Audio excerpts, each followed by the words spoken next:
नमस्कार मित्रांनो, जर तुम्ही 10वीला असाल आणि तुमचा मराठीचा पेपर या ठिकाणी बोर्डचा तोंडावर आलेला आहे आणि तुमचा जर काहीच अभ्यास नसेल झाला, तर तुम्ही एकदम करेक्ट व्हिडिओ निवडलेला आहे आणि हा व्हिडिओ तुमच्यासाठी अतिशय फायदादायक आणि ठरणार आहे. त्यामुळे तुमचा बोर्ड पेपर एकदम चांगल्या पद्धतीने जाणार आहे आणि त्यामुळे तुम्हाला चॅनलला सबस्क्राईब करायचं आणि व्हिडिओला लाईक करायचं आहे. तर चला व्हिडिओला वेळ न घालता व्हिडिओ स्टार्ट करू.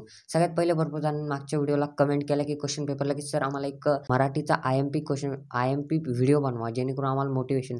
तर तुमच्यासाठी हा व्हिडिओ आणलेला. तर तुम्ही काय करू राहिले सध्या की इतका रट्टा मारून अभ्यास करू राहिले मराठीचा की जसं की गद्य आणि पद्य हे 34 मार्काचं असतं. तर हे तुम्ही असं पाठ करू राहिले, असं पाठ करू राहिले ज्याच्यामुळे तुम्ही चूक करताय. कारण की जे तुम्ही बाकीचे जे मार्क देणार आहे, फायदा देणार आहे, ते तुम्ही पाठ करू नाही राहिले. त्यामुळे तुमचा तोटा होणार आहे. त्यामुळे तुम्हाला 80 पैकी 80 कसे मार्क पाडायचे हे मी तुम्हाला सांगतोय. तर चला पहा.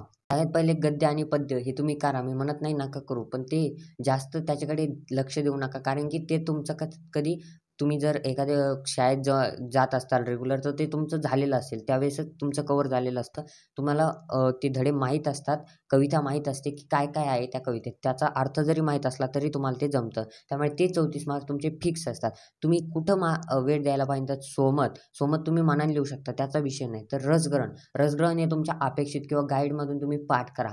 सगळ्या कवितेचे रसग्रहण तुम्हाला या ठिकाणी पाठ करायचे आहे आणि तुमच्याकडे एक बोनस चान्स असतो. तो म्हणजे विभाग 3 मध्ये स्थूल वाचन. स्थूल वाचनमध्ये तुम्ही अतिशय भारी 6 मार्क्स स्कोर करू शकता. ते पण तुमच्या पाठ्यपुस्तकातलेच सोमत येतात. त्याच्या बाहेरचं कुठलं येत नाही. ते पाठ करा किंवा वाचा. 2दा-3दा वाचा. ते ध्यानात राहील. ते ध्यानात राहिल्यानंतर तुमचे तिथंही 6 मार्क्स फिक्स झाले. म्हणजे तिसरा नंबरचा मुद्दा आपला चालू आहे व्याकरण. व्याकरण भरपूर जणांचं अवघड जातं. तर व्याकरणचे मी काही स्क्रीनला टॉपिक देतोय. ते तुम्ही YouTubeला व्हिडिओ पहा. स्पीड वाढवून व्हिडिओ पहा आणि ते तुम्ही टॉपिक थोडेसे क्लिअर करा.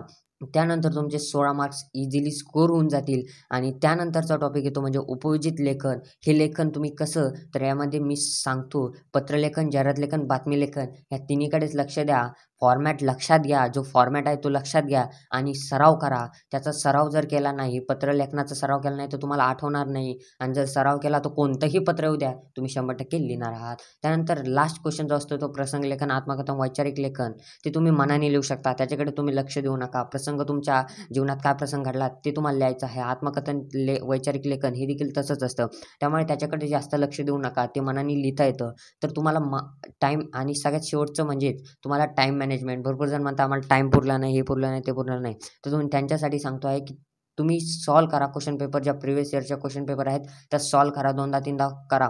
टायमर लावून करा. जर तुमचं त्याने जर होत नसेल तर तुम्हाला जास्त क्वेश्चन पेपर सॉल्व्ह करण्याची गरज आहे. जेणेकरून तुमचा टाईम मॅनेजमेंट हा व्यवस्थित राहील आणि तुम्ही 80 पैकी 80 मार्क स्कोर करू शकता मराठीत. आणि अजून काही विषयाची जर मोटिव्हेशन लागत असेल तर कमेंट करा. त्या विषयाचं नाव आपण 100% आणू आणि तुम्हाला पेपर हा तोंडावर आलेला आहे. त्यामुळे तुम्हाला फक्त आता मी एकदा परत एक तुम्हाला सांगून देतो आहे की सोमत आणि रसग्रहण बोनस चान्स कशात आहे? स्थूल वाचनमध्ये. व्याकरण करा. व्याकरणचे टॉपिक तुम्हाला मागच्या आपल्या आत्ता स्क्रीनवरती दिले होते. त्यानंतर पत्रलेखन, जाहिरात-लेखन, बातमी लेखन याचा फॉर्मॅट करायचा आहे आणि लास्ट म्हणजे क्वेश्चन म्हणजे प्रसंग लेखन. ते तुम्ही मनाने लिहू शकता. ठीक आहे. आणि टाईम मॅनेजमेंट. मी फक्त एवढंच सांगितलं या व्हिडिओमध्ये. एवढं जरी तुम्ही केलं तर तुम्ही किती 80 पैकी 80 मार्क्स स्कोर करू शकता. तर व्हिडिओ आवडल्यास लाईक, शेअर, सबस्क्राईब करून विसरू नका. भेटूया पुढच्यामध्ये. तोपर्यंत धन्यवाद.